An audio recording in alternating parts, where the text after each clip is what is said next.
Okay, so going back to what you said earlier about the concentration of carbon dioxide, yes, it is true that it is a lot higher than anything that was recorded in the past hundreds of thousands of years in ice cores. Then it has been shown that the influence of carbon dioxide was huge.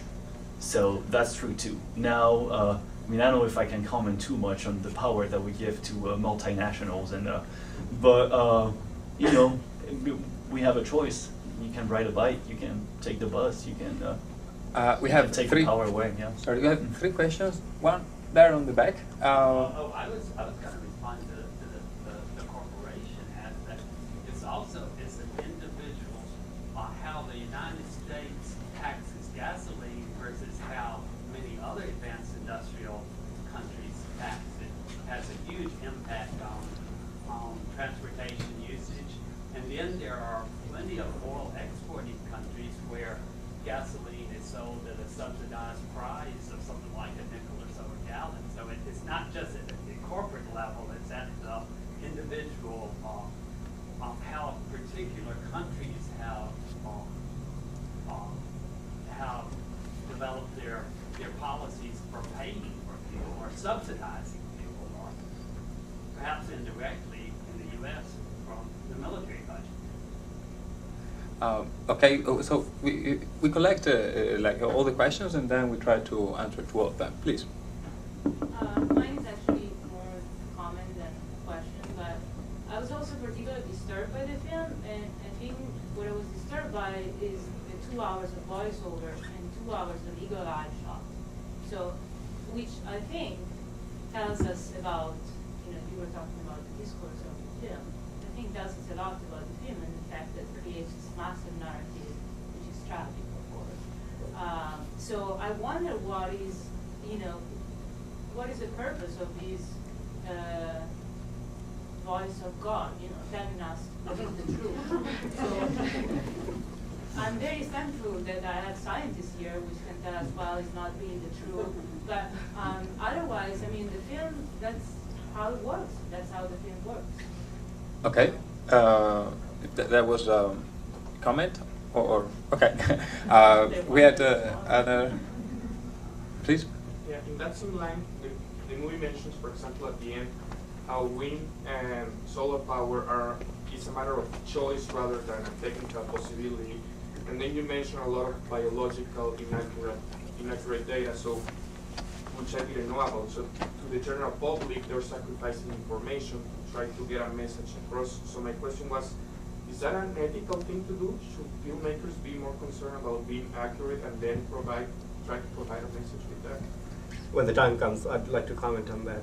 Yeah. Okay, and what was the last question? Well, like, it seems that like overconsumption is such a huge problem, but like in America, like our culture is pretty much surrounded by like an idea of consumption, and like, so do you think it's possible for us as a people to change, or do you think that like we're going to be like our own demise? Good. So, well, I don't know whom of you wants to answer. Perhaps Professor Pimpinelli wants to say something about the state, but I'll spare you. State and multinational, and on ethics and consumerism. The monoview is like left free for all, I guess, to answer. Yeah, well, I was very happy to come to the States where the gasoline is much cheaper than France. So. But I would say that I was using my car as much in France as I use it here, even though the gasoline was much more expensive, so whatever it means.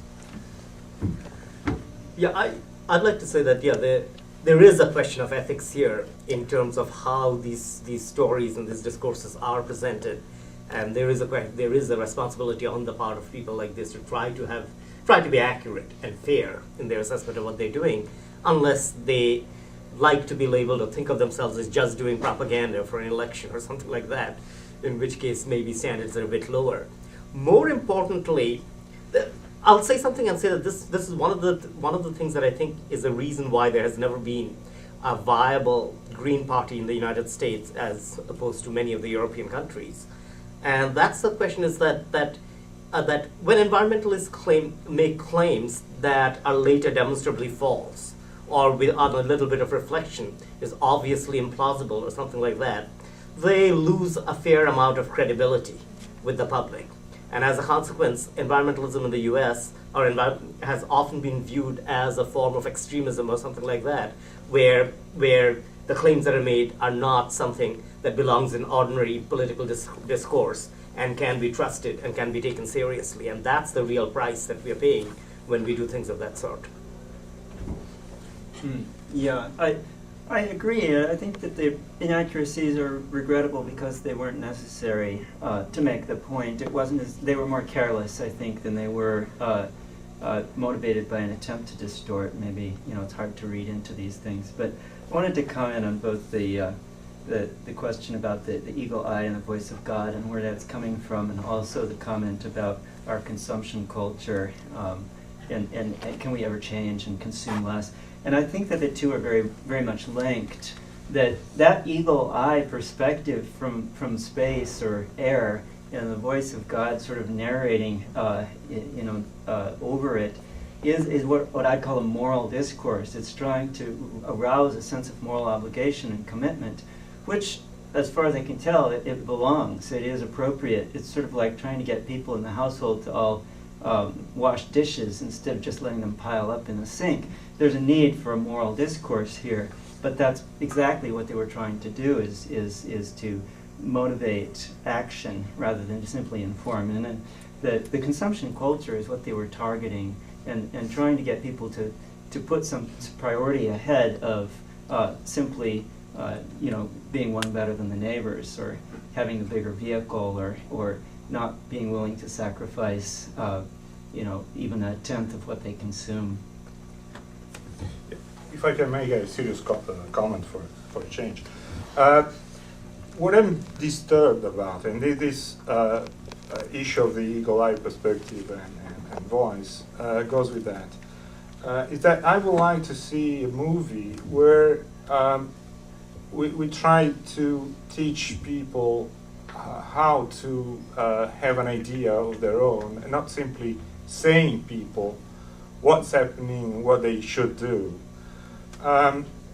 This is, I'm not an expert in these fields, and I'm trying to have my own idea of climate change, and as a kind of scientist, but who is looking at a topic from a distance, and it's really very hard. It's really very hard for me, and so I guess that from somebody who is not in this field at all, who's not a scientist at all, it's even much harder. And I do not believe that it is correct to tell people what you must believe. At some point, of course, it's an issue of believing what the experts, whose job is to understand these kind of things, say. But I think we should give people